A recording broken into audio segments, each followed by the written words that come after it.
Efésios, no capítulo 2, versículo 10.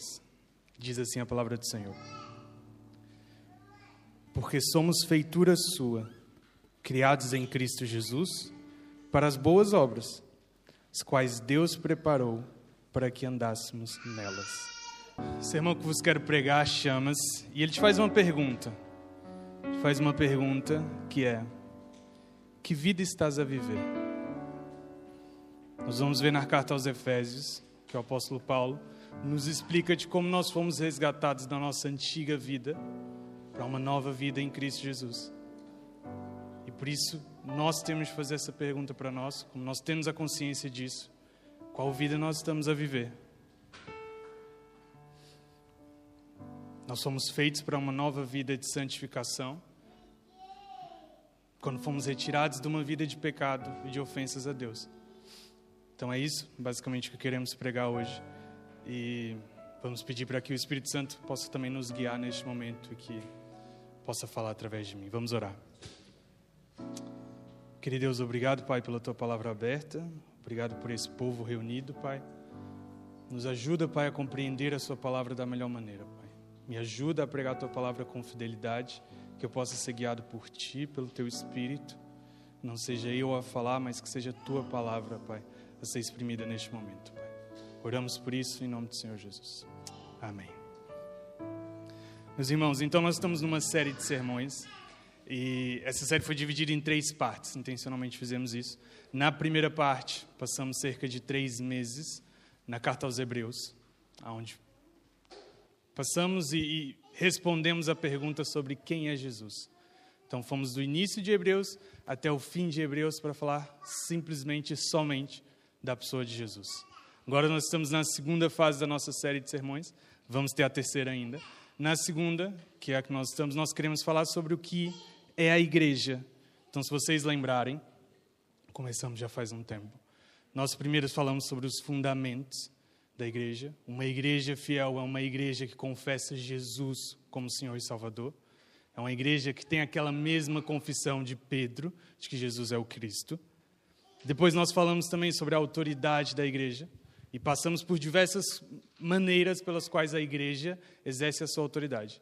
A igreja exerce a sua autoridade através do batismo, a igreja exerce a sua autoridade através da ceia, através da disciplina, através dos líderes. Então passamos por esses fundamentos que achamos extremamente importantes.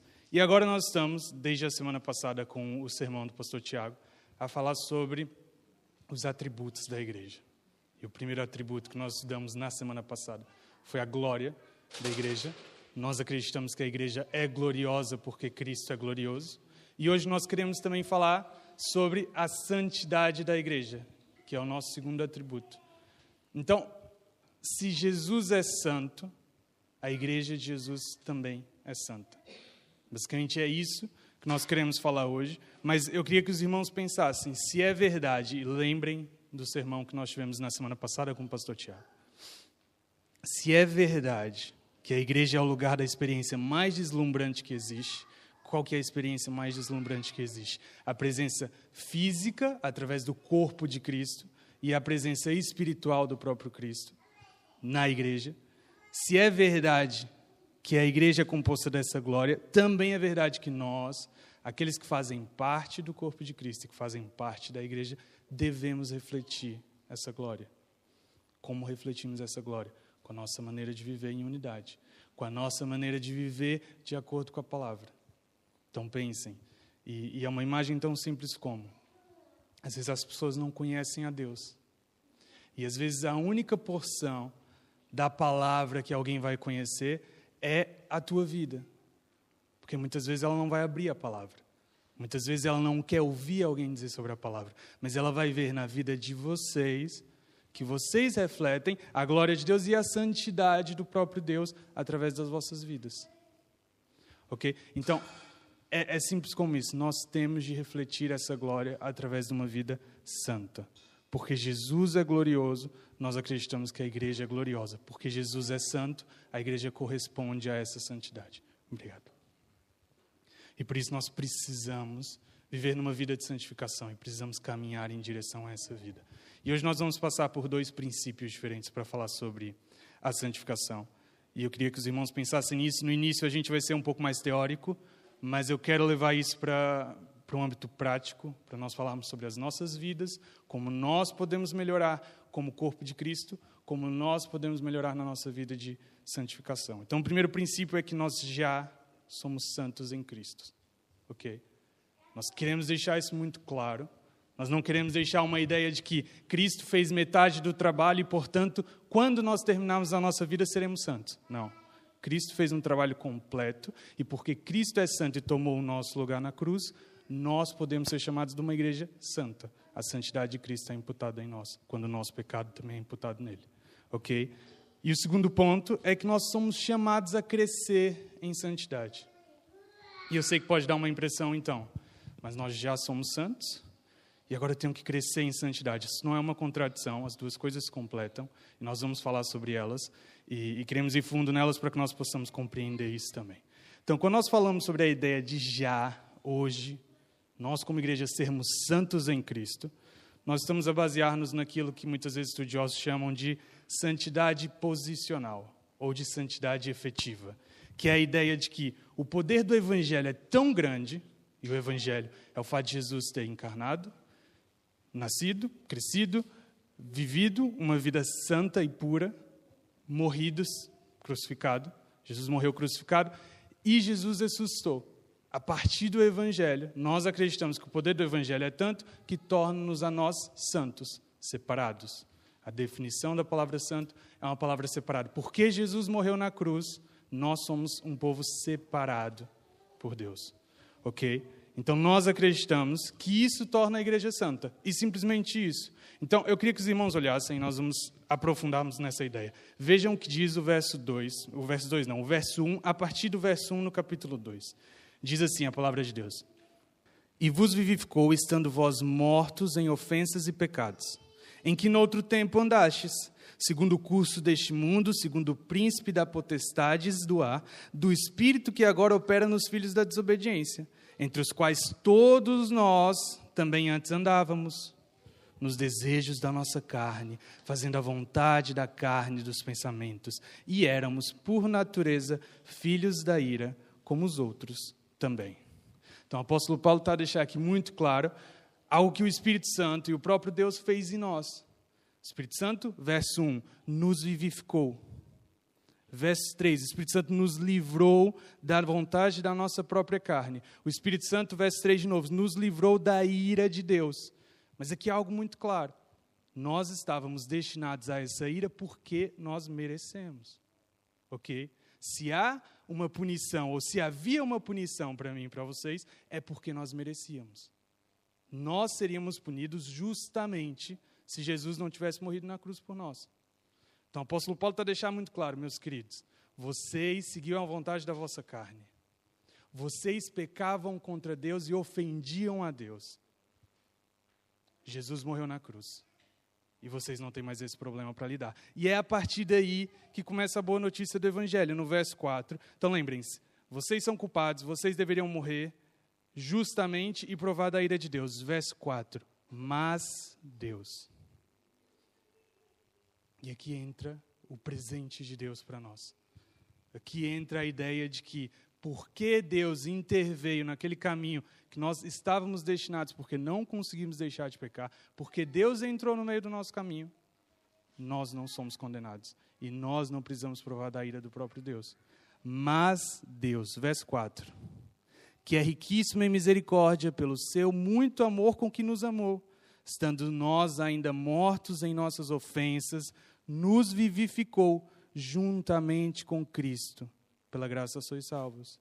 E nos ressuscitou juntamente com Ele. Portanto, já estávamos mortos, já estávamos destinados a isso. Deus nos vivifica e Deus nos ressuscita para viver uma vida com Ele.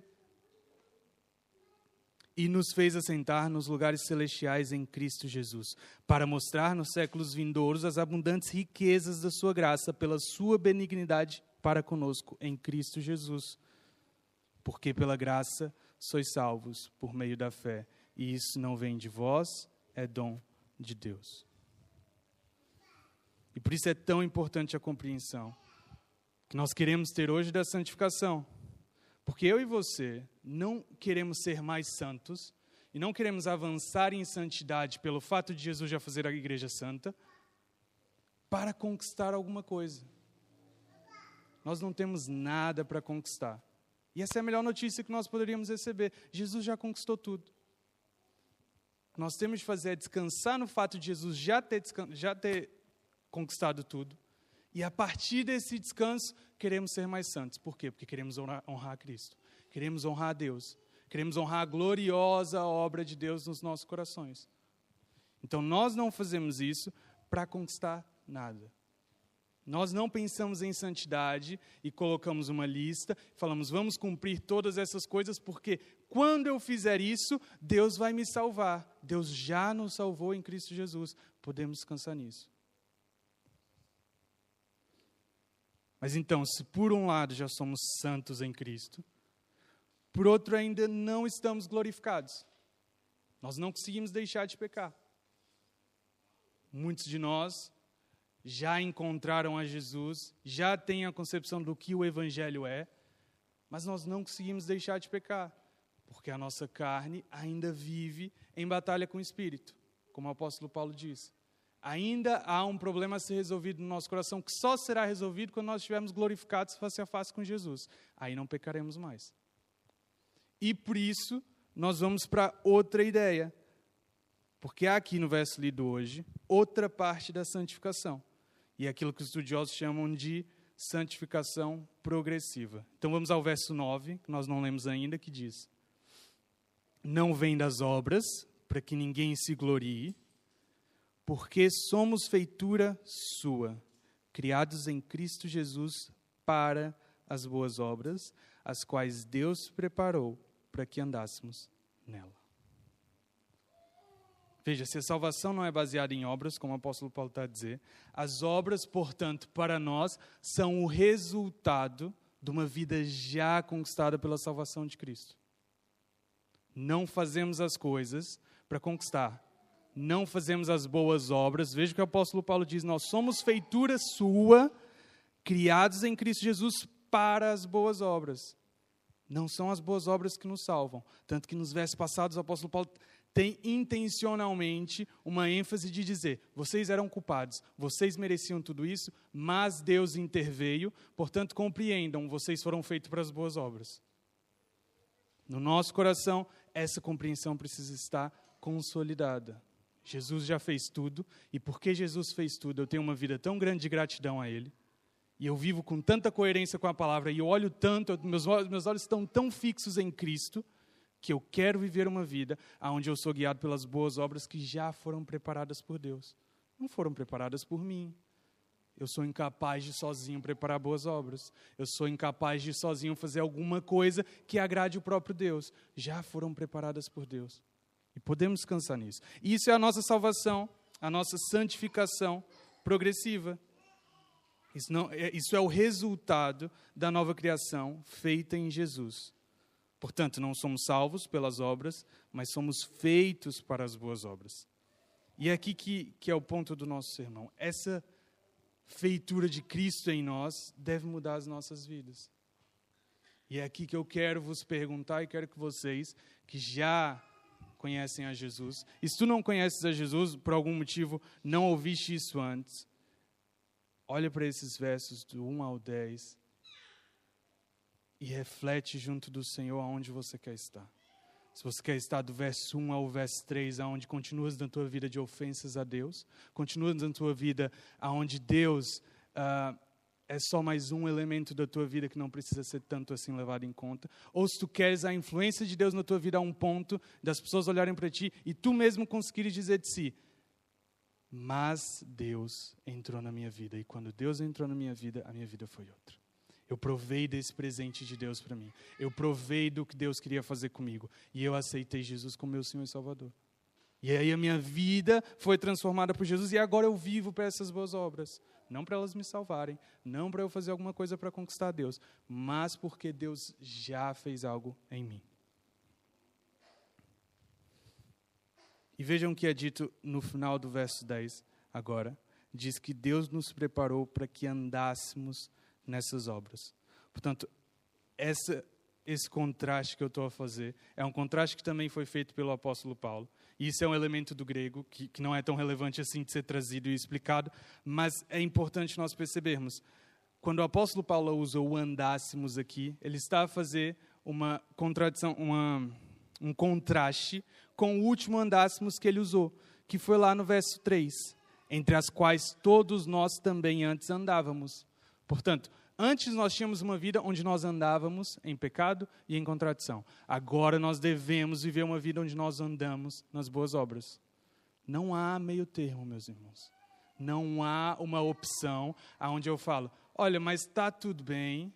Eu, portanto, viver uma vida onde eu venho à igreja no domingo e durante a semana eu vivo como se Deus não existisse, faço as minhas coisas, peco intencionalmente, peco repetidamente, ofendo a Deus repetidamente, mas no domingo eu estou lá e eu provo das duas coisas. Não é essa a intenção da Bíblia. A Bíblia não deixa nem espaço para que nós pensemos nisso. Ou nós somos daqueles que são salvos por Cristo Jesus e andam nas boas obras, ou nós somos daqueles que andam nas repetidas ofensas a Deus, nos repetidos pecados contra Deus. Não há segunda opção, não há terceira opção. Nós só podemos ser daqueles que andam junto com Cristo ou daqueles que não estão com Cristo. E eu queria, portanto, levar-nos a 3 diferentes aplicações. Então, espero que isso tenha também ficado claro. Nós temos 2 tipos de santificação. Santificação posicional e santificação progressiva. Posicional, Jesus já nos posicionou como santos, já posicionou a igreja dele como uma igreja santa. Santificação progressiva, nós queremos ainda crescer em santidade, porque não vamos conseguir deixar de pecar. Mas conforme conhecemos a Deus, avançamos em fé, podemos pecar menos. Deixar de pecar não, mas podemos pecar menos. Podemos sentir mais da presença de Deus na nossa vida, mais do Espírito Santo na nossa vida. Então quero trazer 3 aplicações, e todas elas estão juntas e ligadas, mas quero que vocês pensem de fato que isso não é regras que nós estamos a colocar nas nossas vidas. Não são tiques que temos que fazer na nossa agenda, e cumprimos tudo isso e agora eu posso seguir. Não, são princípios. E a partir desses princípios queremos viver uma vida de santificação. Queremos viver uma vida de crescimento espiritual. E o primeiro que eu queria que os irmãos pensassem aqui, uma vida santa é uma vida em comunidade. Vocês sabem, a nossa ênfase sempre vai ser a igreja, porque a igreja é o corpo de Cristo. Jesus fez a igreja dele santa. Jesus não te fez santo para tu viver sozinho, isolado, sem a igreja de Cristo, fazendo o que tu bem queres da tua vida. Jesus fez a igreja dele santa. E nós precisamos viver em comunidade quando pensamos que queremos ter envolvimento com Cristo. Porque Cristo é o cabeça, não da tua família, não da tua vida. Cristo é o cabeça da igreja. E a tua família precisa estar na igreja. Tu precisas fazer parte de uma igreja. Percebem? Há uma relação que não pode ser separada. Vocês não podem, nós não conseguimos ter relação com Cristo se não for através do corpo de Cristo, que é santo. Por isso nós precisamos ser coerentes quando nós queremos falar sobre uma vida em comunidade. Nós precisamos da igreja. Nós precisamos da igreja para viver uma vida fiel. Eu não consigo viver a minha vida de fé sem vocês. Eu preciso do corpo de Cristo. Porque é o corpo de Cristo que vai me ajudar quando a minha fé vacilar. É o corpo de Cristo que vai me levantar quando eu estiver em pecado. É o corpo de Cristo, é parte do corpo de Cristo que vai chegar em mim e vai me confrontar e vai dizer, isso não está bem na sua vida, você precisa consertar a sua vida. Com base na palavra, óbvio. Mas é o corpo de Cristo que é santo. E nós queremos fazer parte do corpo de Cristo. Por isso, quando nós precisamos de confronto, quando nós precisamos confessar os nossos pecados, nós vamos até o corpo de Cristo. Então, meus irmãos, não sejamos negligentes com a bênção e o presente de Deus para nós, que é a igreja de Cristo. Que é nós estarmos junto dos nossos irmãos. é essencial para a nossa vida de santificação. A nossa vida de santificação não vai acontecer sem um envolvimento fiel e verdadeiro com a Igreja de Cristo. E o segundo ponto, e ele está muito ligado com o terceiro e também com o primeiro, é que uma vida santa é uma vida em devoção. Então vejam, se por um lado eu quero vos dizer, estejam envolvidos com o corpo de Cristo. Envolvam-se com as pessoas, confessem os vossos pecados, ouçam as pessoas a confrontarem a vocês. Percebam o que tem de ser mudado na vossa vida através também da palavra pregada no corpo de Cristo. Claro que sim. Eu quero também que os irmãos pensem que uma vida de devoção se faz também fora da igreja. Nós precisamos ter isso aberto todos os dias na nossa casa. Nós precisamos. A nossa família precisa da palavra de Deus aberta constantemente. Senão nós não vamos conseguir. Nós precisamos disso. E eu sei, eu tenho uma vida como a vossa, que nós temos muitas coisas para resolver. Nós temos os nossos trabalhos, nós temos as nossas preocupações, nós temos coisas para fazer, e às vezes chegamos no fim do dia, ou pensamos já na manhã do dia seguinte, nossa, ontem eu nem consegui ler a minha Bíblia. Eu percebo. Mas nós precisamos ter isso como o que vai guiar a nossa vida. Nós precisamos ter uma vida de Bíblia aberta o tempo todo. Porque os nossos olhos, se não estiverem em Cristo, eles vão estar em outro lugar.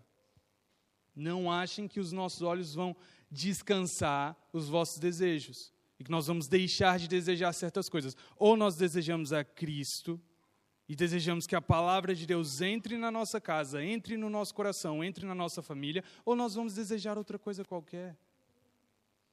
E nós vamos provar dessas outras coisas até percebermos que elas nunca vão suprir nenhuma das nossas vontades, nenhum dos nossos desejos, porque nós fomos criados para Cristo, está escrito. Nós somos feitura sua, criados em Cristo Jesus para as boas obras. Nós não fomos criados para vivermos distraídos. E hoje em dia, avanço de tecnologia e todas as coisas que acontecem, nós estamos sempre distraídos. Não fomos criados para isso. Fomos criados para ter a palavra aberta na nossa casa, no nosso coração, na nossa família. E aí sim, conseguiremos avançar em santificação e pecarmos menos. O que o salmista diz? A tua palavra escondi no meu coração. Para quê? Para eu não pecar. A palavra é o que vai nos ajudar na nossa vida de fé, na nossa vida de santificação. E por isso que os 3 pontos estão sempre ligados, porque você não consegue ter um envolvimento real com a palavra se não estiver envolvido com a igreja. E você não consegue ter um envolvimento com a igreja se a igreja não pregar a palavra. Nós precisamos da palavra o tempo todo. E o terceiro ponto, está ligado com os outros todos, é que uma vida santa não é uma vida por acaso, ou uma vida acidental. Vou explicar o que eu quero dizer. Com toda a correria que temos de viver, e as coisas que temos que fazer, e o nosso trabalho, e as nossas preocupações, nós achamos que está tudo bem nós avançarmos, desde que de alguma forma nós não pequemos. É impossível que nós não pequemos. Portanto, se não estamos a ser guiados pela palavra, nós vamos pecar de alguma forma, e nós temos de trabalhar. Nossa vida santificada precisa de um esforço. Atenção, tu não precisa se esforçar para ser salvo. Porque o esforço foi feito e foi muito esforço na cruz por Jesus. Não precisa se esforçar para isso. Jesus já fez o trabalho. Não vais cumprir e subir a escada e cumprir certas coisas para chegar lá. Jesus já chegou. Mas para a tua vida de santificação, precisas trabalhar, meu irmão. Você precisa ter os olhos em Cristo. Você precisa, num dia cansativo, onde a última coisa que você quer é ler a sua Bíblia, abrir a sua Bíblia e ler mesmo não querendo.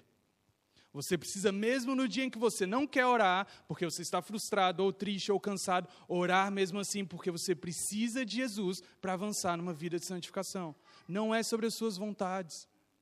É sobre o que você precisa, e nós precisamos de Jesus todos os dias na nossa vida. Por isso não vai ser acidental. Não vai ser de repente que a palavra vai avançar no nosso coração e nós viveremos uma vida de maior santificação. Não vai ser de repente, nós precisamos fazer isso. Pensem nas vossas vidas, não é difícil nós pensarmos e olha, há alguma coisa que vocês já conseguiram por acidente? É verdade que Deus faz milagres na nossa vida, mas pensem, nós temos muitas crianças pela graça de Deus e a minha criança vai vir em breve. Amém. Mas imaginem, as vossas crianças não vão crescer na palavra se vocês não se esforçarem muito. Não vai acontecer de repente. A sua família não vai ter Jesus na tua casa todos os dias se você não se esforçar e se esforçar muito. Vocês precisam ter isso em conta. Jesus vai entrar na vossa casa e o poder dele é muito maior que o nosso esforço. Sim, acreditamos nisso. Mas pensem nos vossos casamentos, no vosso trabalho e as coisas pelas quais nós precisamos ser fiéis e honrar a Deus com a nossa fidelidade. Nada disso vai acontecer se nós não nos esforçarmos. Nós precisamos trabalhar em prol das coisas. Por isso que Judas diz que nós precisamos batalhar pela fé. E por isso que o apóstolo Paulo diz que há uma luta entre o espírito e a carne. Por quê? Porque a nossa vida num mundo caído, onde a nossa carne é caída e tudo que nós queremos é pecar e fugir de Deus, nós só vamos conseguir não fazer isso se estivermos com a palavra aberta. Se estivermos a nos esforçar em prol disso. Precisamos fazer alguma coisa. O nosso esforço é parte da nossa caminhada de santificação. E tudo isso, nós voltamos para Jesus e pensamos no que Jesus fez. A ideia de que a tua santificação não vem por acidente, começa na ideia de que a tua salvação também não veio por acidente. A tua salvação não veio por acaso. Ela veio de graça, sim. Tu não fizeste nada para merecer. Mas alguém fez, e foi muito trabalho. Jesus trabalhou muito, e Jesus, meus queridos, para que nós sejamos salvos, houve sangue derramado. Houve muito esforço. Jesus morreu na cruz. Jesus foi humilhado. Jesus foi espancado. Jesus teve mesmo os cravos pregados na mão. Jesus passou mesmo por todas aquelas coisas horríveis que nós lemos. E nós achamos que, por acaso, o Evangelho vai entrar na nossa casa, sem que nós nos esforcemos para abri-lo. Por acidente, a nossa vida vai ser transformada por Deus, sem que nós nos esforcemos e andemos em direção a isso. Houve muito esforço de uma pessoa que, diferente de nós, Jesus nunca precisaria se preocupar com o que o apóstolo Paulo está a colocar aqui no verso 1 a verso 3. Jesus nunca ofendeu a Deus. Jesus nunca pecou. Jesus nunca teve de se preocupar com o fato da ira de Deus o alcançar, a não ser quando ele estava a morrer por você. Que Jesus vai até o Getsemane, Jesus diz: se possível, tira de mim esse cálice. Mas mesmo quando Jesus tinha uma grande preocupação com a ira de Deus a ser derramada sobre ele, ele ainda, em devoção ao Pai, diz: mas que seja feita a tua vontade, não a minha. Mas Jesus sofreu mesmo. Jesus se preocupou mesmo com essa ira que ele não merecia, que eu e você merecíamos. Mas houve muito esforço. Nada do que Jesus fez por nós foi feito sem esforço. E tudo isso foi feito não para que tu conheças a história de Jesus, ouça da palavra de Deus e diga: tudo bem eu negligenciar a palavra de Deus no meu dia a dia, desde que eu vá à igreja no domingo. Tudo bem eu não considerar o que a palavra diz que eu não devo fazer, desde que eu peça perdão depois. Nós não queremos ser negligentes com o que a palavra nos exige. E o que a palavra nos exige, quando pensamos na nossa carne, nos nossos desejos, às vezes é muita coisa. Às vezes vai nos cansar. Às vezes vai nos doer. Mas esse cansaço e essa dor que a palavra pode te causar é a melhor notícia que tu podes receber. Porque sem isso, sem a palavra entrar no vosso coração, nós todos estamos destinados ao inferno. Mas Deus resolveu esse problema. Tu não precisas mais se preocupar com isso, porque Jesus morreu na cruz por nós. Nós podemos descansar. E nós queremos viver uma vida de santidade. Queremos viver uma vida onde avançamos, não com os olhos nas outras coisas, não com os olhos nos meus desejos, não com os olhos no meu trabalho, não com os olhos nas minhas preocupações. Queremos avançar com os olhos em Cristo. Ele quem nos guia, Ele quem guia a nossa família, Ele quem guia a nossa casa. Vamos louvá-lo. Querido Deus, obrigado, Pai, pela Tua palavra exposta nessa igreja, Pai. Obrigado porque um dia Jesus morreu por nós, Deus. Obrigado porque somos separados e somos santos porque Jesus é santo. E podemos descansar nisso, Pai. Não no que podemos fazer, Pai, não nas obras que nós temos, Pai, mas na obra que já foi preparada por Ti desde o início dos tempos, Pai. Obrigado por isso, Pai. Como a canção diz, Deus, toma o nosso coração, Deus. Usa a nossa mente, Pai, no nosso dia a dia, na nossa casa, na nossa vida, Deus. Nós pedimos por tudo isso, Pai, porque confiamos na obra do Teu Filho na cruz. Pedimos em nome do Senhor Jesus. Amém.